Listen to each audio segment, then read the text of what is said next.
April 2009. A 17-year-old girl walks out of a hotel in Myrtle Beach texting her boyfriend, planning to return in just a few minutes. But she never comes back. No struggle, no witnesses, not even a scream. It's like she vanished into the air. For years, people believed she was trafficked, maybe still alive. A runaway caught in a dark network nobody could trace. Her image flooded TV screens, billboards, and online forums. Everyone had a theory, but no one had the answer. But what if the truth wasn't just hidden? It was buried in plain sight. And what really happened to Brittanee Drexel on that spring night is far more horrifying than anyone imagined. In this video, you'll uncover the final moments of Brittanee's life, the twisted confession that shattered a decade of speculation, and the long-delayed justice that left more questions than closure. This isn't just another missing persons case. It's a haunting story of trust, danger, and a silence finally broken. Myrtle Beach, South Carolina, April 2009. Spring break is in full swing. Warm breeze, neon lights, and thousands of teens chasing the thrill of freedom. Among them is 17-year-old Brittanee Drexel. Blonde, blue-eyed, bright. The kind of girl who seemed to carry sunlight in her smile. But that smile hid something brewing under the surface. She wasn't supposed to be there. Her parents had said no to the trip. It was too far, too wild, too risky. But Brittanee had other plans.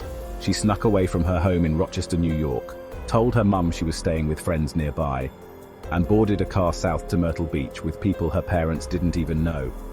To her, it was harmless rebellion, a teenage risk, the kind you expect to survive.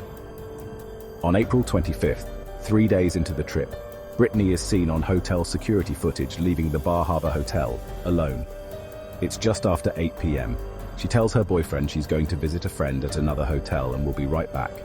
She's wearing a white tank top, black shorts, flip-flops. She looks relaxed, in control, not scared. That text to her boyfriend. I'm walking. It's casual, ordinary. Then, nothing. No more messages, no calls, no sign of Brittanee ever returning. The friend she was visiting never saw her. She never made it back. At first, her friends think she's just out late. But as hours pass and her phone goes dark, a sick realization begins to settle in. 1 minute, she was walking in the open, a beach town alive with tourists. The next, it's like she vanished into thin air. But this was no magic trick. This was the beginning of something far darker.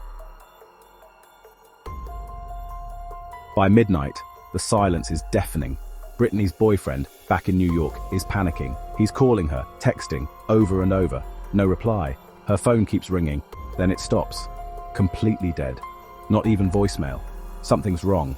And soon, her family knows it too. Police are contacted. A missing person report is filed. But at first, authorities aren't alarmed. It's spring break. Teens go off grid. Maybe she ran off with someone. Maybe she's just hungover, asleep, careless. But then, a disturbing clue changes everything. Brittanee's phone data is tracked. Her last known signal, the final ping, doesn't come from the beach, not even close. It comes from a swampy, desolate area called McClellanville, nearly 50 miles south of Myrtle Beach, a place she had absolutely no reason to be. No friends, no transportation, no party. It's a rural stretch of land, thick woods, marshes, old fishing docks. Locals describe it as the kind of place you don't end up by accident. Investigators are stunned. How did she get there? Did someone drive her? Was she abducted? Was she alive when the phone pinged? Even more disturbing, the phone went completely dark moments after that final ping. No more location data, no calls, nothing. It was like a signal from the void, a single flare from the edge of the map. As search teams start combing the area, hope is already fading. That one ping, it's a breadcrumb leading straight into the unknown. What happened in those 50 miles? Did Brittanee leave Myrtle Beach willingly? Or had her night taken a sinister turn long before that ping ever reached the towers? At this point, no one knows. But the story is about to explode far beyond Brittanee's circle of friends. The world is about to start watching. Before we unravel how this quiet disappearance became a national obsession, take a moment to like this video and subscribe. These stories aren't just cases, they're lives. Brittanee was more than a name in the news. And together, by remembering, we can make sure she's never lost in silence again. Within 48 hours, Brittanee's name is everywhere. What started as a missing teen case now feels like a gripping mystery, and the media latches on fast. News vans roll into Myrtle Beach, headlines scream, teen disappears on spring break. Her photo, bright smile, bold eyes, floods television screens, gas station posters, and Facebook feeds. But behind the growing attention, there's only silence. Every day, dozens of tips pour in. Someone claims they saw her near a beach arcade. Another says she was hitchhiking. A third says they saw her getting into a dark car. But each lead turns cold. A dead end with no proof. Theories start swirling like a storm. Did Brittanee run away with someone? Was she trafficked? Did a stranger lure her? Or, the one that rattled the most, did someone she knew betray her? Online forums buzz, locals whisper, and investigators start facing a painful paradox. The more they search, the deeper the mystery grows. For every tip, another contradiction. For every clue, a new dead end. And the people closest to her are unraveling. Her mother, Dawn, holds press conferences with tearful eyes, clutching Brittanee's childhood photos. She begs for help, pleads with strangers, demands action. Still, nothing. And underneath it all lies a terrifying reality. No body, no witness, no suspect. Just a bright girl swallowed by the night. As weeks turn to months, the case twists into something darker. Not just a missing person, but a symbol of how quickly safety can shatter. People wonder, how can someone vanish in a city buzzing with tourists, cameras, and cops? But something more disturbing is coming, because while investigators chase shadows, a voice, hidden behind prison walls, is about to break the silence. It's 2016, 7 years after Brittanee disappeared. The case by now feels like a haunting echo. Leads have gone quiet. Her name appears less in the headlines, but her family hasn't stopped, and neither have some detectives. And then, out of nowhere, something shifts. A jailhouse confession emerges. A man named Taquan Brown, already serving time, tells investigators he knows what happened to Brittanee. The room goes still. Brown claims he was at a house in McClellanville, yes, the very same remote town where her phone last pinged, when he saw Brittanee, alive, terrified, trying to escape. He says she was being held against her will, and that after a failed escape attempt she was killed and her body dumped in an alligator-infested swamp. The details are brutal, chilling, and terrifyingly specific. He even names names, alleging that a group of men, possibly involved in trafficking, were responsible. Investigators are stunned. This confession lines up with things they never made public. The location, the time frame, even certain physical details about Brittanee's last known clothing. But here's the twist. The man Brown accuses, never charged. Another suspect denies everything. No body, no physical evidence, no witness beyond Brown. Is he telling the truth, or just fabricating a story to gain favor behind bars? Still, his statement breathes new life into the case. The FBI joins in. New searches begin. Swamps are dredged. Dogs are brought in. Hopes rise again. But nothing is found. Another cliffhanger. Another gut punch. And for Brittanee's family, another cruel cycle hope, followed by emptiness. Yet even in that fog, law enforcement starts watching someone new. Quietly, closely, because one name, one man, keeps coming up. And he's not just a theory, he's real. And his past is horrifying. Years passed, but for Dawn Drexel, time stood painfully still. Every morning began the same. A glance at Brittanee's photo by the kitchen counter, followed by the heavy weight of knowing her daughter was still out there. Somewhere. Missing. Gone. But not forgotten. Dawn refused to let the world move on. She became a voice, a fighter, an unrelenting presence in the search for justice. She appeared on national talk shows, rallied volunteers, and worked closely with investigators, always pushing, always asking, what's next? What haven't we tried? But behind closed doors, tension was brewing. Law enforcement had spent years chasing leads. Dozens of interviews, phone records, surveillance footage. They had pieced together fragments, but never the full picture. And while officers worked long hours and followed every tip they could, they were hitting wall after wall. To the public, it felt like stalling. To the family, It felt like heartbreak all over again. Locals in Myrtle Beach and McClellanville began to murmur. Some whispered about small-town secrets and people who knew more than they let on. Others hinted at hidden crimes, things that couldn't be proven, only suspected. The frustration was tangible. Why couldn't justice break through? Why hadn't anyone been arrested? But even as the case chilled, one truth never changed. Brittanee's face remained on bulletin boards, social media, and in the hearts of those who remembered her spark. And behind the scenes, one name, quietly resurfacing again and again, was causing unease among seasoned investigators. A man with a dark history. A man who had once lived not far from where Brittanee's phone had gone silent. They needed more. Something solid. Something undeniable. And finally, 13 years after Brittanee vanished, that moment came.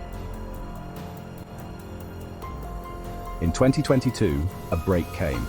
Not from a new witness, but from the man himself. His name was Raymond Moody, a registered sex offender with a history that had long put him on law enforcement's radar, but never quite close enough to act. But now, Moody wasn't hiding. In a quiet, almost calculated move, he led investigators to a wooded area near Georgetown, South Carolina, over 50 miles from Myrtle Beach, a place few would stumble upon by chance. There, after more than a decade of heartbreak, investigators found what they had been desperately hoping for: Brittanee Drexel's remains. It was confirmation no one wanted, but everyone needed. The Drexel family was notified. For Dawn, it was like losing her daughter all over again. 13 years of imagining possibilities, good and bad, had come crashing down into one cruel, irreversible truth. Raymond Moody confessed. According to authorities, he admitted to abducting Brittanee the night she disappeared. But details remained sealed for some time. The case had already drawn national attention, and officials moved carefully to ensure every step could hold up in court. What stood out wasn't just Moody's confession, but his history. He had been out on parole during the time Brittanee went missing, he had lived in the same region, and he had previously served time for other serious crimes. People began to wonder, how had he slipped through the cracks? Why wasn't he stopped sooner? But for now, investigators had what they needed: a suspect, a confession, and proof. Finally, a clear thread connecting Brittanee's last known moments to someone accountable. It had taken 13 long years, and now the pieces of the puzzle were beginning to form a full, devastating picture. But the most shattering truth was still to come. For over a decade, theories had swirled around Brittanee Drexel's disappearance. Everything from trafficking rings to mistaken identity to elaborate cover-ups. But when Raymond Moody's confession was finally brought into the light, the reality was far more haunting and far more ordinary in its cruelty. Brittanee had been targeted. It wasn't part of a larger conspiracy. It wasn't an orchestrated scheme with multiple players or complex motives. It was a chance encounter with a man who had the capacity for unspeakable harm. Moody's account, backed by forensic evidence, revealed that Brittanee was taken the very night she disappeared. That brief walk between hotels, the moment that had seemed so routine, was when everything changed. A short window, a moment of vulnerability, and a predator nearby. In that instant, the promising life of a vibrant 17-year-old girl was stolen. The community, once clinging to hope, now grappled with the weight of finality. And for Brittanee's family, the truth brought both an answer and a new kind of grief. One shaped not by wondering if, but by knowing how. All the dreams Brittanee had shared with her mom, the plans she texted to her friends, the beach trip that was supposed to be just a taste of freedom, it ended that night. Quietly. Tragically. There were no dramatic escapes, no last-minute rescues, just the quiet horror of how swiftly and silently someone's life can be changed forever. It was the kind of truth that leaves a scar, not just on a family, but on a community, a state, and a nation that had watched and waited for 13 long years. The full picture was finally clear, but it came at the highest cost. In the courtroom, Raymond Moody stood before a judge and entered a plea guilty. There would be no drawn-out trial, no legal maneuvers, No long cross-examinations or suspenseful verdict read aloud before a tense audience. Just a sentence, life in prison, delivered swiftly and decisively. For some, that brought relief. Justice finally was served. The man responsible for Brittanee's disappearance would never walk free again. The system had worked, eventually, but for Brittanee's family, and for those who had followed the case closely for more than a decade, justice felt painfully incomplete. Because there's a difference between justice and healing. A courtroom can deliver a sentence, but it cannot restore what was lost. It cannot erase the nights spent waiting for news. It cannot bring back the laughter, the milestones, or the future Brittanee was supposed to have. Dawn Drexel, standing strong as always, spoke to the press with composure, but her eyes held the weight of every year, every unanswered question, every day that had passed without her daughter. She thanked the investigators, the volunteers, and the strangers who had kept Brittanee's story alive. But she also voiced a truth many were thinking. This wasn't closure. Not really. Because closure suggests something is finished. But for families like the Drexels, the grief doesn't conclude. It transforms. It stays. And even though the case was now legally closed, the emotional echoes would continue for a lifetime. There was justice, yes, but there was also sorrow. A victory that felt at times hollow. A truth that had taken too long to reach. And that left everyone wishing the ending had been different. The gavel had fallen. The sentence was sealed. But for those who loved Brittanee, the journey didn't end there. As the headlines faded and the courtroom emptied, one question lingered. Not just for Brittanee's family, but for everyone who had followed her story. Who failed her? It's a question with no simple answer, and maybe that's what makes it so haunting. Some would point to that initial decision. A teenager sneaking away for spring break without telling her parents. Others question the speed and scope of the early investigation. Was there a moment, a clue, a response that could have changed everything? Could someone, anyone, have stopped what happened? The reality is, Brittanee's disappearance was the result of many small cracks in the system, the kind you don't always see until it's too late. She wasn't reckless, she wasn't naive, she was doing what so many teens do, searching for freedom, for fun, for a moment away from rules and routines. But what she couldn't have known was that danger was waiting, and no one saw it coming. The world in many ways failed Brittanee, a world where predators can blend in, where justice can take over a decade, where families have to become investigators just to get answers. Dawn Drexel never stopped fighting. She became a voice not just for her daughter, but for every missing child. Her advocacy pushed authorities to keep looking when others might have given up. Her strength became a symbol of persistence and heartbreak. And yet, even now, the story leaves behind an ache, the sense that this didn't have to happen. In the end, Brittanee's legacy is more than the case. It's a reminder that safety isn't always guaranteed, that freedom can come with unseen risks, and that even one small moment of vulnerability can open the door to tragedy.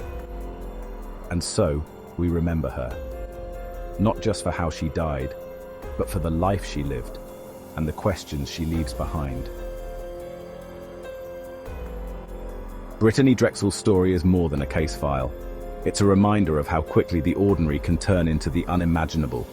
A teenager chasing moments of freedom, and a world that wasn't ready to protect her. In the beginning, we asked what really happened on that fateful day, and now we know. But knowing the truth doesn't make it any easier to accept, because behind every headline, every search, every courtroom moment, there was a daughter, a sister, a friend, someone whose life was filled with potential, and someone who should have come home.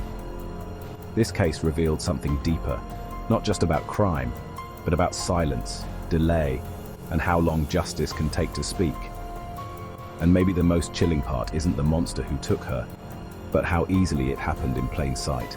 So tonight, as we close this chapter, we're left with a question that refuses to fade. How many others are still waiting to be found? How many voices are still unheard? Brittanee's story deserves to be remembered. If her journey stirred something in you, let her name live on, subscribe, share, and speak her name. one voice can echo far beyond silence. Because the more we remember, the harder it becomes for the world to forget. Until next time, stay vigilant, stay compassionate, and never stop seeking the truth.